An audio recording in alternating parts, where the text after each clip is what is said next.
she needed some other help. She couldn't do everything by herself. It's easy for us to think we can do everything by ourselves, but we live in a community of people, and everybody has different skills, and we should feel comfortable to ask others for help when we need it. Okay, this row. She recognized she changed her work habit. So she made a specific, so that's like a little thing that matters, right? She changed her specific work habits to get the grades that she needed. So she didn't just study at the last minute. She decided that every single day she would study and get to know the material. She apparently especially had to study history because that was her worst subject. So that's the one she put the most time into, even though she liked it the least. Okay, Keating.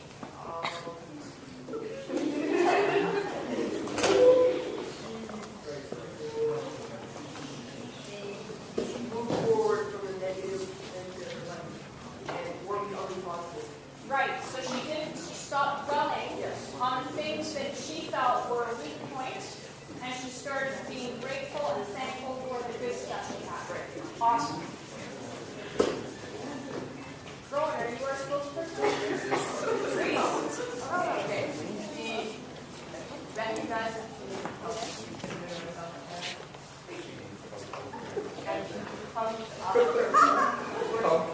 pumped up. Pumped up the work ethic. Okay, so she stopped being lazy about it, and then she really went for it. Okay, are you doing that? Yeah, everyone can rope. Okay, how about this row? Okay, from this being generally negative to looking for the positive things in life. Okay, so you changed your attitude. All right, go ahead. Okay. I don't know. Do you have one word thing you can say that Tamitha did? You want to? I think she's in a very bad spot. She's focusing on everything but herself. So she got her focus different. She focused on the things that she needed to do instead of being self-focused. Yeah. Okay, so she picked something to focus on. Something good that was going to have a positive output. Okay. She got a job. She got a job. This is important in our independence, that we have a job, that we have some money. Because she felt, because she was in foster care, that she had no independence. And by getting a job, it fostered some self-sufficiency in her and helped her feel better about herself, improved her self-esteem. Okay. She realized her long-term priorities, of what she actually wanted To achieve. Yeah. Okay, awesome. So, yeah, being aware of her goals, being aware of the vision for her life, and then setting goals to reach those. So she did a lot of stuff, but it wasn't all hard stuff. Some of it was just little stuff that she did. Okay, now, negativity. Woohoo! All right, who's going to be brave enough? It can be the same spokesperson or a different spokesperson. Who's going to be brave enough to tell us about a negative attitude that someone has? Go ahead. Argue with her parents. Argumentative behavior, that is negative. Okay. And what impact does that have on life when we're argumentative?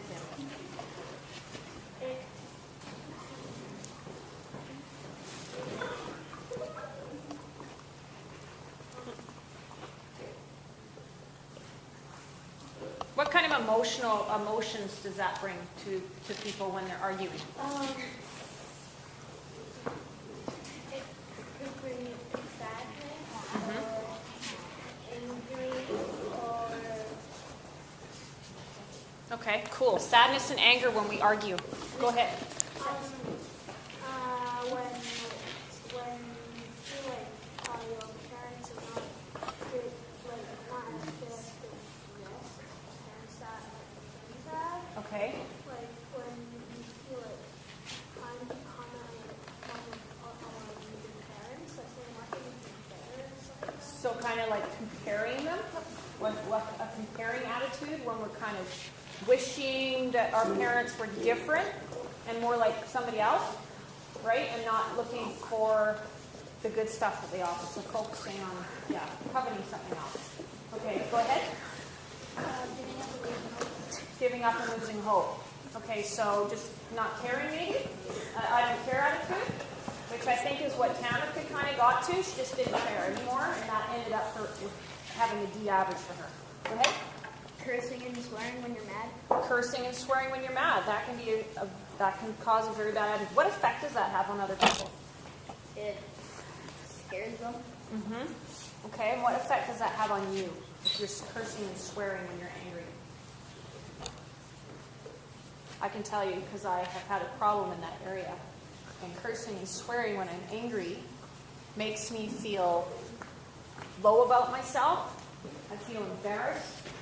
I feel like it's really hard to get past. It makes me seem like I'm very uneducated and unintelligent because I can't come up with anything better than a swear word. So swearing has all kinds of negative implications for us, and it's an important thing to try to overcome. Anger? But can anger be a good thing? Or is it always negative? Sometimes good, but mostly negative. If our behavior, it's okay to be angry, but if the behavior that we show when we're angry, hurts others. Exactly. That can really hurt others, right? How do you feel if you're being yelled at?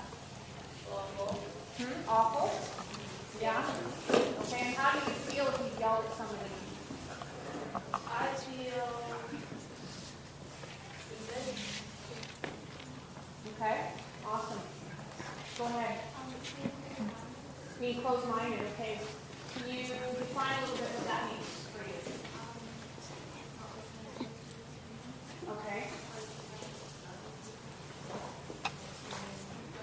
Because it doesn't show them the respect that they're a whole person and that their opinion counts. Okay, so that's what you mean by being closed-minded. So just thinking like, my way is the only way. That kind of thing. And not open to new ideas, new thoughts, stuff like that. Okay, awesome. Anybody else have a negative attitude that they want to share? Judgmental? Judgmental. Right. How do you feel when you're being judged? Pretty bad. Yeah? And have you ever been judgmental? Oh, yeah. Yeah? It's really easy to be judgmental. It's really easy to see somebody or not understand where they're coming from and make an instant decision about that person. So one of the things that you really have to look at when you're looking at attitudes and how people react is to seek to understand them. Seek to understand where they're coming from, what their situation is, and what their story is. And when you know that, often your judgmental attitude just evaporates because then it's like, oh, we can actually relate here. Okay? And putting judgment on others demeans them. Okay, wow, we got a lot of stuff. I'm really glad you guys could share some of that. So we're gonna get a little bit just further down. We're gonna get to how our attitudes are formed. In the meantime, I need a volunteer. Oh, me. You have to do a bit of, you know what, Keating, I think you'll just be perfect for this. Yeah, come on up.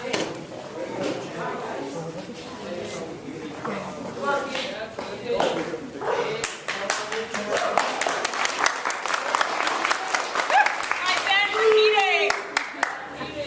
Okay, grab a chair, Keating. Okay, so the purpose of this exercise is, we're not going to have a dramatic presentation today by Mr. Crofton and your peers, but I'm going to attempt to do a little bit since I did drama last time in grade 9. So what I'm going to do is I'm going to present some attitudes to Keating on a sort of one-on-one basis. I'm not going to say anything. I want Keating or you guys to tell me what kind of attitude I'm perhaps presenting, what kind of thought might be in my mind when you can see my body language. Okay, and then Keating, I want you to tell me how my attitude makes you feel.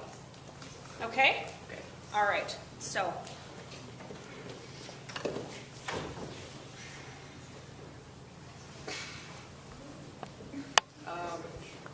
Awkward.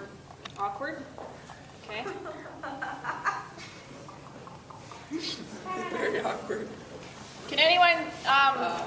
think what might be going through my mind right now? I hate this kid. He's really annoying. Pretty close. I was thinking this kid is such an idiot. And he's not at all. He's awesome, but that's okay. You can see it, right?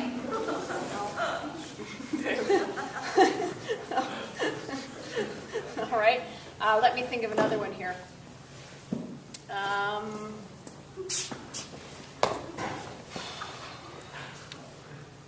You don't care. Indifferent. Right. Okay. This guy's really boring me. How about that one? Oh, the eye roll.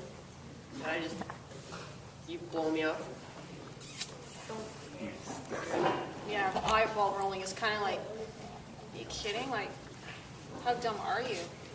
Right? Do any of you guys ever do this in class? Maybe? All the time? Do what? Imagine, you know? Okay, let me think of another one.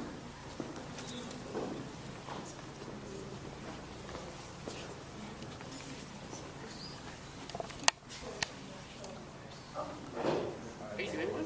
Yeah. Oh.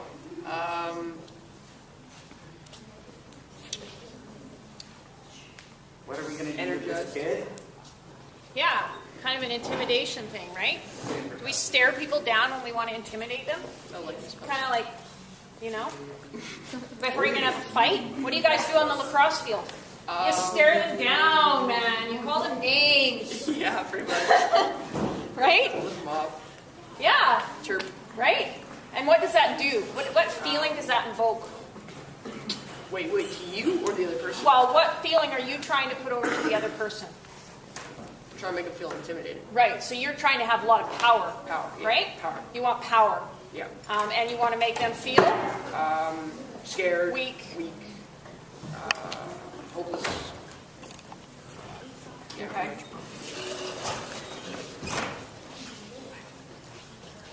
I'm really uncomfortable.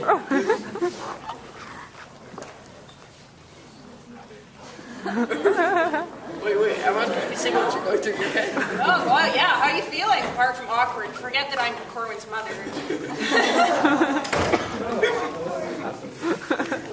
Wait, what's going through your head? Yeah. Supposedly? Yeah. I really like this guy. Yeah, I think he's pretty groovy. You're doing on Friday night. Yeah, so you see, we can put across all kinds of stuff without even, like, you know, poor Keating, Corwin's mother. You know, and you can, even in class with your teachers, you can have these things. You can sit down now, Keating. Thanks. That's awesome.